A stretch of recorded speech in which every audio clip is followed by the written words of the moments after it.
Ikaze none kuri YouTube channel yacu, we udukurikiye muri aka kanya by'umwihariko ukaba uri igitsina gore, tujya kubagezaho uburyo wamenya igihe ushobora gutwitira nyuma yo kubona imihango.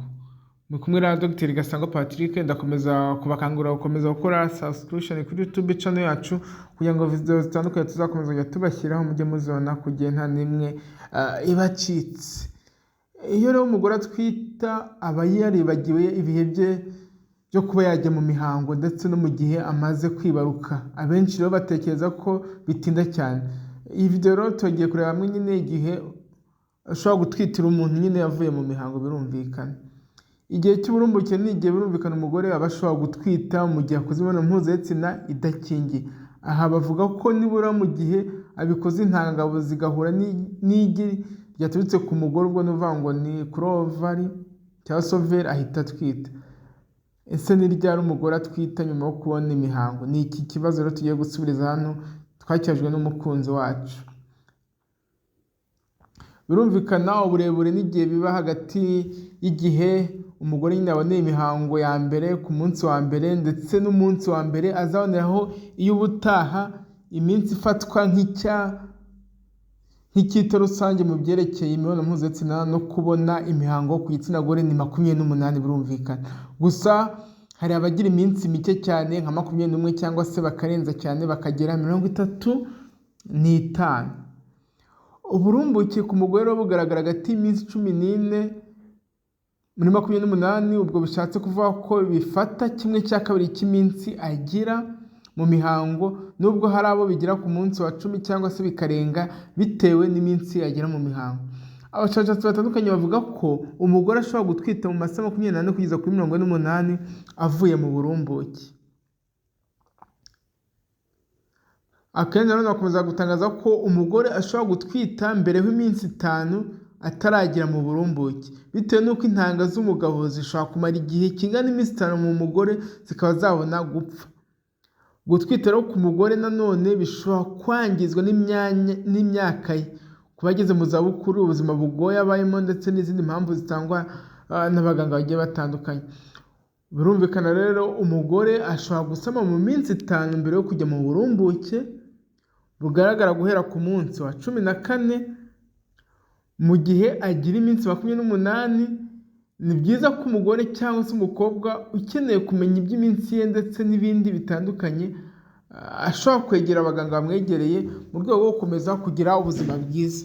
Kubera ko hari igihe ubara iminsi nabi ukaba wizeye ko wabaze utuye mu burumbuke, ariko ugashiduka wakoze imibonano mpuzabitsina idakingiye, ugashiduka wasamye. Urumva ko rero biba bitoroshye, bisaba kuba wizeye ko wabaze neza, kubera ko nimba wibeshye, kubera ko twabonye ko intangangabo ushobora gutegereza iminsi 5 itarapfa mbere yo kujya mu burumbuke. Bivuze ko nimba ukoze imibonano mbere ya minsi 14 y'iminsi 3, 4, 5 utabizi ushobora gusama, cyangwa se nimba urumbuke burangiye ugahita uvanga umunsi wanyu w'urumbuke wa 14 warangiye ukirara ugakora imibonano mpuzabitsina idakingiye, uba ufite ibyago byo gusama wikoze wenda nyuma y'umunsi umwe, kuko kujya ku masaha 48 nyuma y'uburumbuke wowe mugore uba ukifite amahirwe yo kuba wasama. Urumva ko rero bisaba kwitwararika. Ariko ishingiro rya mbere nimbonye imihango uyu munsi, urabara nyine nimba ugiye iminsi 28 ku munsi wa 14 ubwo uzaba uri mu burumbuke. Icyo gihe ugomba kwitwararika, ariko zirikana ko na mbere y'iminsi 5 yo kujya mu burumbuke nimba wakoze imibonano mpuzabitsina idakingiye ushobora gusama, kubera intangangabo izategereza iyo minsi yose.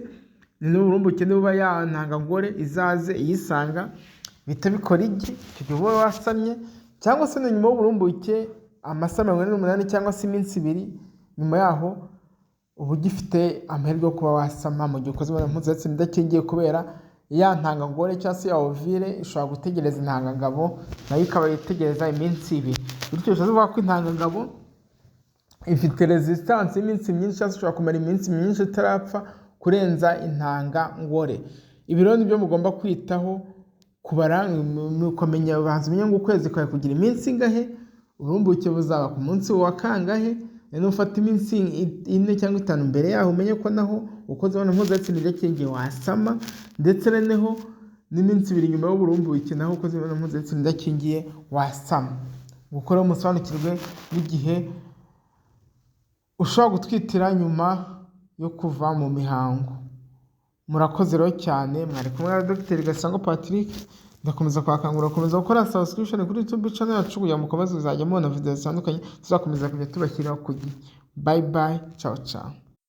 Ikaze none kuri YouTube channel yacu, we udukurikiye muri aka kanya by'umwihariko ukaba uri igitsina gore, tujya kubagezaho uburyo wamenya igihe ushobora gutwitira nyuma yo kubona imihango.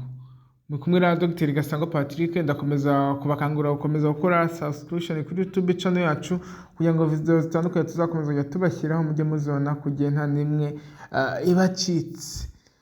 Iyo rero umugore atwita aba yaribagiwe